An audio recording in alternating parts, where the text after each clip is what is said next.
আসন্ন ত্রয়োদশ জাতীয় সংসদ নির্বাচনে অংশগ্রহণকারী রাজনৈতিক দলসমূহের কাছে হরিজন জনগোষ্ঠীর বাসস্থান, চাকুরি সহ মানবিক ও নাগরিক অধিকার নিশ্চিত করার দাবিতে নবগঠিত কমিটির সংবাদ সম্মেলন। আবু সাইদ, মুগ্ধ, ফারহান ফাইয়াজ, শহীদুল ইসলাম, দীপ দে, রিয়া গোপ সহ শত শত ছাত্র জনতার জীবনের বিনিময়ে বৈষম্যহীন বাংলাদেশ বিনির্মাণের যে চেতনা গড়ে উঠেছে, সে সকল শহীদদের প্রতি গভীর শ্রদ্ধা জানাই।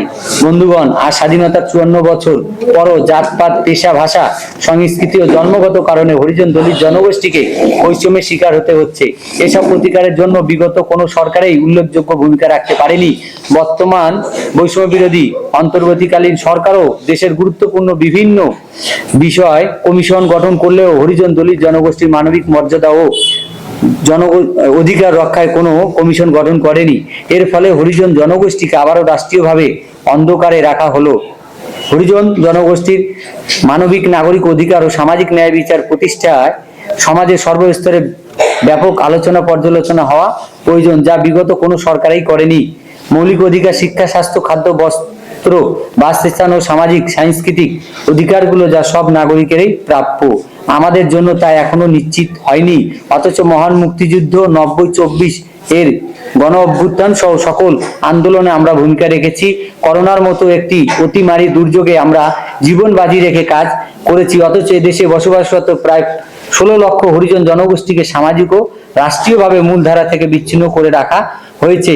গত বছর মৌলভীবাজারের কুলাউড়ায় উপজেলায় হরিজন জনগোষ্ঠীর সন্তান হওয়ায় প্রথম শ্রেণীর শিক্ষার্থী 7 বছরের শিশু বীরাকে স্কুল ড্রেস পরিহিত অবস্থায় হোটেলের বাইরে বসে খেতে দেখা যায়। বিভিন্ন ভাষা ও ভিন্ন ভাষা এবং সুইপার হওয়ার কারণে রংপুরের মৌবন হোটেলে খেতে বসলে 9ম শ্রেণীর শিক্ষার্থী জীবন ভাস্করকে হোটেলের কর্মচারীদের দ্বারা লাঞ্ছিত হতে হয়।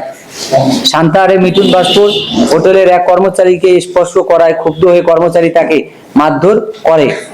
এক পর্যায়ে গরম তেলে পড়ে গিয়ে তার হাত ঝলসে যায়। লালমনিরহাটের এক হরিজন পরিবারকে হোটেলের বাইরে বসে খাওয়ার ছবি সহ পোস্ট দেখে গত বছর 4 জানুয়ারি জাতীয় মানবাধিকার কমিশনার এক সংবাদ বিজ্ঞপ্তিতে বলেছেন, এমন ঘটনা মৌলিক মানবাধিকার লঙ্ঘনের প্রতীয়মান।